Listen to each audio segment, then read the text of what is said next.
Well, ASX-listed company Li-S Energy has signed some big-name collaboration agreements backed up by serious R&D progress. Dr. Lee Finniear is here to join us today to discuss. Dr. Finniear, thank you so much for your time. Can you take us through this development? Because it's very, very interesting, this kind of nascent, I guess, space and aviation industry that we are seeing emerge in Australia.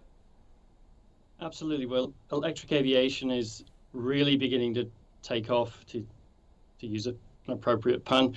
But the key thing about electric aviation is the batteries sometimes weigh more than the aircraft. So one of the key things we've been doing is developing a very lightweight, high energy density battery that will make e-aviation far more practical, far more commercially economic, and will drive that industry towards carbon zero.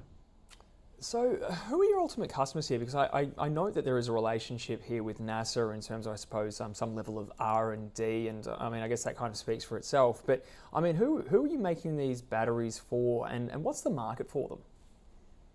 Okay, there are key markets anywhere where there are mobile devices such as EVs, heavy EVs, drones, and electric aviation, where getting a lighter weight, more energy dense battery can deliver greater range, can increase the mission profile, and increase the payload carrying capacity, particularly with aircraft and drones.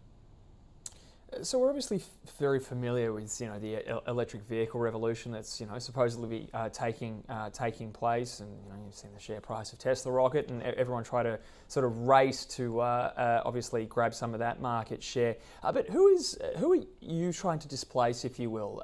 Who are sort of the dirty old legacy technology or companies that are, well, I suppose your product is looking to, like I said, replace or steal market from? Absolutely. Well, current lithium-ion batteries, the ones that are used in a lot of EVs, a lot of drones, and many applications contain nickel, cobalt, manganese, and they're the kind of heavy metals that require a lot of mining, a lot of, I guess, cobalt is responsible for a lot of issues in the Congo, for example. And what we're developing as well is a battery that allows us not to have that dirty material in the battery cell. We have a lot more clean, green materials in the battery. So we're not really trying to replace existing companies. We're happy to work with other battery manufacturers to develop and build production lines for these new types of batteries that deliver much better performance. So are you looking at potential government contracts here somewhere down the line? I'm sort of thinking military applications and things of that nature, assuming that there might be a demand for this too. There are always applications both in civilian and government circles as well. Our focus really is on those overall markets of EVs, drones, and electric aviation. And there are both commercial and military applications for that, but our focus is commercial at this stage. Interesting. So what about the company's growth profile at the moment? I mean, tell us a little bit about the future over the next few years, how things will develop from a technological point of view, but also obviously, the commercial benefits that are expected to flow as, again, this kind of EV revolution or electrification theme continues to unfold. Thank you, Carl.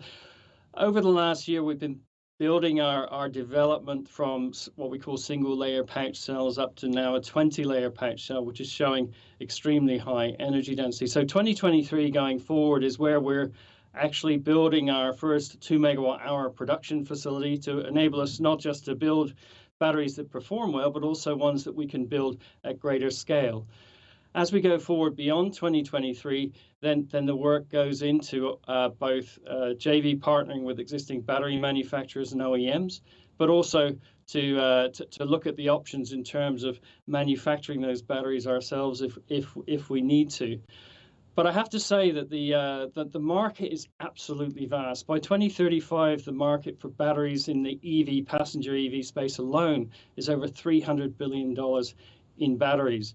And in electric aviation, NASA are planning to have a commercial aviation fleet, electric aviation, flying across the continental US as part of normal everyday passenger operations by 2035. So these are incredible growth markets, and we're just very happy to be engaged with a great technology that can deliver the next generation.